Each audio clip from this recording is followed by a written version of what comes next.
ಓಂ ಹಯಗ್ರೀವಾಯ ನಮಃ. ನಿತ್ಯಭಕ್ತಿ ಕಾರ್ಯಕ್ರಮಕ್ಕೆ ಸ್ವಾಗತವನ್ನು ಕೋರುತ್ತಾ, ವಿದ್ಯಾರ್ಥಿಗಳು ಅಂತ ನಾವು ಏನು ಕರಿತೀವಿ, ನಾವೆಲ್ಲ ವಿದ್ಯಾರ್ಥಿಗಳಾಗಿದ್ದವರು. ಪ್ರತಿಯೊಬ್ಬರೂ ಸಹ ತಮ್ಮ ಒಂದು ಜೀವನದಲ್ಲಿ ವಿದ್ಯಾರ್ಥಿಯಾಗಿರ್ತಾರೆ. ಅದು ಯಾವ ರೀತಿ ಅಂದರೆ, ವಿದ್ಯೆಯನ್ನು ಅರ್ಥಿಸ್ತಕ್ಕಂಥವನು, ವಿದ್ಯೆಯನ್ನು ಕಲಿತಕ್ಕಂಥವನು ವಿದ್ಯಾರ್ಥಿ. ಅಂಥ ವಿದ್ಯಾರ್ಥಿಗೆ ನಾವು ಯಶಸ್ವಿ ವಿದ್ಯಾರ್ಥಿ. ಈಗ ಒಂದು ಸ್ಕೂಲಲ್ಲಿ ಎಷ್ಟೋ ಜನ ಇರ್ತಾರೆ, ಅದರಲ್ಲಿ ತುಂಬ ಯಶಸ್ಸನ್ನು ಪಡೀತಕ್ಕಂತಹ ಕೆಲವೇ ಮಂದಿ ವಿದ್ಯಾರ್ಥಿಗಳು ಇರ್ತಾರೆ. ಆದರೆ ನಮ್ಮಲ್ಲಿ ಏನಾಗಿರುತ್ತೆ, ಕೆಲವು ಅದೃಷ್ಟ ಅಂತ ಹೇಳಿದ್ರು ಕೂಡ ಕೆಲವನ್ನು ನಾವು ರೂಢಿಸ್ಕೋಬೇಕು, ಅಳವಡಿಸ್ಕೋಬೇಕು. ಯಶಸ್ವಿ ವಿದ್ಯಾರ್ಥಿಗೆ ಏನನ್ನು ಅಳವಡಿಸ್ಕೊಂಡ್ರೆ ಆ ವಿದ್ಯಾರ್ಥಿ ಅಥವಾ ವಿದ್ಯಾರ್ಥಿನಿ ಯಶಸ್ಸನ್ನು ಪಡೀತಾರೆ ಅಂತಕ್ಕಂಥದ್ದನ್ನು ನಾವು ತಿಳ್ಕೊಬೇಕಾಗಿರುತ್ತೆ. ಯಾಕೆಂತ ಹೇಳಿದ್ರೆ, ವಿದ್ಯಾರ್ಥಿ ಜೀವನನೇ ಮಹತ್ವವಾದ ಒಂದು ಹಂತ.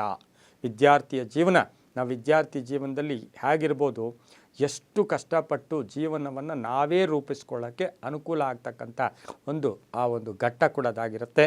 ಏಕೆ ಅಂತ ಹೇಳಿದ್ರೆ, ಗುರಿ ಸಾಧಿಸಿ ಜೀವನವನ್ನು ರೂಪಿಸ್ಕೊಂಡು ಸಕಾಲಕ್ಕೆ ಕರೆಕ್ಟಾಗಿ ನಾವು ಒಳ್ಳೆಯ ವಿದ್ಯೆಯನ್ನು ನಾವು ಅರ್ಜಿಸಿದ್ದೇ ಆದರೆ ಅದರಿಂದ ನಮ್ಮ ಜೀವನ ಕೂಡ ತುಂಬ ಚೆನ್ನಾಗಿ ಇರುತ್ತೆ. ಏಕೆಂದರೆ ಅಧ್ಯಯನದಲ್ಲಿ ಶಿಸ್ತು, ಸಂಯಮ, ತಾಳ್ಮೆ, ಸಹನೆ, ಆಲೋಚನಾ ಶಕ್ತಿಗಳನ್ನು ಬೆಳೆಸ್ಕೊಂಡ್ರೆ ನಾವು ಒಳ್ಳೆಯ ಯಶಸ್ವಿ ವಿದ್ಯಾರ್ಥಿ ಆಗೋದಕ್ಕೆ ಸಾಧ್ಯ ಇರುತ್ತೆ. ಉದಾಸೀನತೆ, ನಿರ್ಲಕ್ಷ್ಯತನ ಅಥವಾ ನಾನು ಓದಿದರೆ ನಮ್ಮ ಮನೆಯವ್ರಿಗೆ ಲಾಭ ಆಗುತ್ತೆ ಅಂತಕ್ಕಂಥ ಒಂದು ಕೆಟ್ಟ ಆಲೋಚನೆ ಇರ್ಬೋದು, ಇವು ಆ ಮನುಷ್ಯನಿಗೆ, ಆ ವಿದ್ಯಾರ್ಥಿಯನ್ನು ಅಲ್ಲಿಗೆ ಸ್ಟಾಪ್ ಮಾಡಿಬಿಡುತ್ತೆ, ಜೀವನ ಪರಿಪೂರ್ಣ ಆಗೋಕ್ಕೆ ಬಿಡಲ್ಲ. ಆದರೆ ಎಷ್ಟೋ ಸರಿ ನಮಗೆ ಒಂದು ಪ್ರಶ್ನೆ ಉದ್ಭವಿಸುತ್ತೆ, ವಿದ್ಯೆ ಇಲ್ಲದೇ ಇದ್ದರೂ ಕೂಡ ಮಹಾ ವ್ಯಕ್ತಿಗಳಾಗಿಲ್ವಾ, ಮಹಾ ಸಾಧನೆ ಆಗಿಲ್ವ ಅಂದರೆ, ಆ ವಿದ್ಯೆಯ ಸಾಧನೆಯ ಕಾಲದಲ್ಲಿ ಅಲ್ಲಿ ಅವರಿಗೆ ಸಂಕಷ್ಟಗಳೆದುರಾದಾಗ ಅಲ್ಲಿ ಬಿಟ್ಟು ಬುದ್ಧಿಶಕ್ತಿಯನ್ನು ಉಪಯೋಗಿಸ್ಕೊಂಡು ಅವ್ರ ಮೇಲೆ ಬಂದಿರತಕ್ಕಂಥದ್ದು ಕೂಡ ಆಗಿರುತ್ತೆ. ಆದರೆ ಇಂದು ಒಳ್ಳೆಯ ಯಶಸ್ವಿ ವಿದ್ಯಾರ್ಥಿ ಆಗೋದಕ್ಕೆ ಏನು ಮಾಡಬೇಕು, ಅದಕ್ಕೆ ಹೇಳ್ತೀವಿ ವಿದ್ಯಾ ದದಾತಿ ವಿನಯಂ. ವಿದ್ಯೆಯಿಂದ ನಮಗೆ ವಿನಯಂ ಬರುತ್ತೆ. ವಿನಯದ್ಯತಿ ವಿದ್ಯೆ ಅಂಥೇಳಿ, ವಿನಯದ್ಯತಿ ನಮಗೆ ವಿನಯದ್ಯತಿ ಅರ್ಹತಾಂ, ವಿನಯದಿಂದ ಅರ್ಹತೆ. ವಿದ್ಯೆಯಿಂದ ಏನು ಬರುತ್ತೆ, ವಿನಯ ಬರುತ್ತೆ. ವಿನಯದಿಂದ ಏನು ಬರುತ್ತೆ, ಅರ್ಹತೆ ಬರುತ್ತೆ. ಅರ್ಹತೆಯಿಂದ ಏನು ಬರುತ್ತೆ, ಹಣ ಬರುತ್ತೆ. ಹಣದಿಂದ ಏನು ಬರುತ್ತೆ, ಜೀವನ ರೂಪಿಸ್ಕೋಬೋದು. ಹಾಗೆಯೇ ಪ್ರತಿ ವಿದ್ಯಾರ್ಥಿಯು ಒಂದು 5ನೇ ಕ್ಲಾಸಿನ ತನಕ ಎಲ್ಲೋ ಒಂದು ಕಡೆ ಅದು ಚಿಕ್ಕ ವಯಸ್ಸಿನ ಒಂದು ಮೃದು ಸ್ವಭಾವದ ಮನಸ್ಸು, ಪ್ರಾಥಮಿಕ ಹಂತ. 5ರ ನಂತರ SSLC ಬರೋವರೆಗೂ ಒಂದು ಸ್ವಲ್ಪ ಪ್ರೌಢದ ಹಂತ. ಒಂದು ಡಿಗ್ರಿ ಮಟ್ಟಕ್ಕೆ ಬಂದಾಗಲೂ ಕೂಡ ಅದು ಪ್ರೌಢದ ಹಂತ ಅಂತೂ ಕೂಡ ಹೇಳ್ಬೋದು. ಆದರೆ ನಾವು ಒಂದು 5ನೇ ಕ್ಲಾಸ್ ನಂತರವೇ ಆ ವಿದ್ಯಾರ್ಥಿಗಳಲ್ಲಿ ತಂದೆ ತಾಯಿಗಳ ಒಂದು ಜವಾಬ್ದಾರಿ, ಒಂದು ಶಿಸ್ತು, ಒಳ್ಳೆಯದನ್ನು ಕಲಿಸೋದಕ್ಕೆ ಪ್ರಯತ್ನ ಪಟ್ಟಾಗ ಅದು ಶಾಶ್ವತವಾಗಿರುತ್ತೆ. ಯಾಕೆಂದರೆ ನಾವೆಲ್ಲರೂ ಗಮನಿಸ್ಬೋದು, ನಮ್ಮ ಪ್ರೈಮರಿ ಸ್ಕೂಲ್ ಟೀಚರ್ ಯಾರು ಅಂದರೆ ಪಟ್ ಅಂತ ಹೇಳ್ತೀವಿ. ನಮ್ಮ 1ನೇ ಕ್ಲಾಸ್ ಓದ್ತಾ ಇರ್ತಕ್ಕಂಥ ಫಸ್ಟ್ ಸ್ಟ್ಯಾಂಡರ್ಡಲ್ಲಿ ನಮಗೆ ಯಾರಿದ್ರು ಟೀಚರ್ ಅಂದರೆ ನಾವು ಹೇಳ್ತೀವಿ.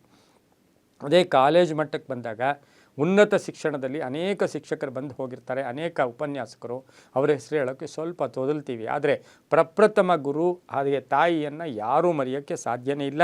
ಅದೇ ರೀತಿ ಈ ಒಂದು ವಿದ್ಯೆಗೆ, ಯಶಸ್ವಿಗೆ ಏನು ಬೇಕಾಗಿರುತ್ತೆ, ಶ್ರೀಮಂತ ಕುಟುಂಬದಲ್ಲಿ ಹುಟ್ಟಿದ್ದಾರೆ ಅಂತ ಹೇಳಿಬಿಟ್ಟು ಅವ್ರಿಗೇನು ವಿದ್ಯೆ ಇಲ್ಲ ಅಂತ ಹೇಳಿದ್ರೆ ಅದು ನಿರ್ಲಕ್ಷ್ಯತನ ಆಗ್ಬೋದು. ಆದರೆ ಎಲ್ಲೋ ಒಂದು ಕೇಳ್ತೀವಿ, ರಾಜನಿಗೆ ರಾಜ್ಯದಲ್ಲಿ ಮಾತ್ರ ಗೌರವ ಸಿಗುತ್ತೆ, ಆದರೆ ವಿದ್ಯಾವಂತನಿಗೆ ಪ್ರಪಂಚದಲ್ಲೆಲ್ಲ ಕಡೆ ಗೌರವ ಸಿಗುತ್ತೆ. ಅದಕ್ಕೆ ಹೇಳ್ತೀವಿ ನಾವು ವಿದ್ಯಾವಾನ್ ಸರ್ವತ್ರ ಪೂಜ್ಯತೆ ಅಂತೂ ಕೂಡ ನಾವು ಹೇಳ್ತಕ್ಕಂಥದ್ದಾಗಿರುತ್ತೆ. ಇನ್ನು ವಿದ್ಯಾರ್ಥಿಗಳಿಗೆ ಜ್ಞಾನ ಮುಖ್ಯ, ಜ್ಞಾನ ಸಂಪಾದನೆ ಮುಖ್ಯ.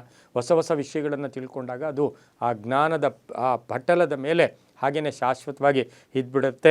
ಇನ್ನು ಆದರ್ಶ ವಿದ್ಯಾರ್ಥಿಗಳಿಗೆ 5 ಗುಣಲಕ್ಷಣಗಳು ಏನಿರಬೇಕು, ಬೆಳಗ್ಗೆ ಸೂರ್ಯೋದಯಕ್ಕೆ ಮುಂಚೆನೇ ಏಳಬೇಕು, ರಾತ್ರಿ ಸ್ವಲ್ಪ ಬೇಗ ಮಲಗಬೇಕು.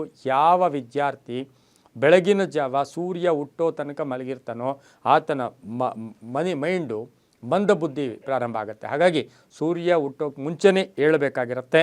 ಅದರ ಜೊತೆಗೆ ನಾವೊಂದು ಶ್ಲೋಕ ಕೂಡ ಹೇಳುತ್ತೆ, ಕಾಕಚೇಷ್ಟ ಭಕೋಧ್ಯಾನಂ ಸ್ವಾನ ನಿದ್ರಾ ತಿತೈವ ಚಹ ಅಂತ ಕರೀತಾರೆ. ಇದೇನು ಅಂದರೆ, ಈ ಕಾಗೆ ನೋಡಿ, ಕಾಗೆಗೆ ಎಷ್ಟು ಚೆನ್ನಾಗಿ ವರ್ಣನೆ ಕೊಟ್ಟಿದ್ದಾರೆ ಪ್ರಾಣಿಗೆ, ಅದು ಎಲ್ಲ ಕಡೆ ಗಮನಿಸ್ತಾ ಇರುತ್ತೆ.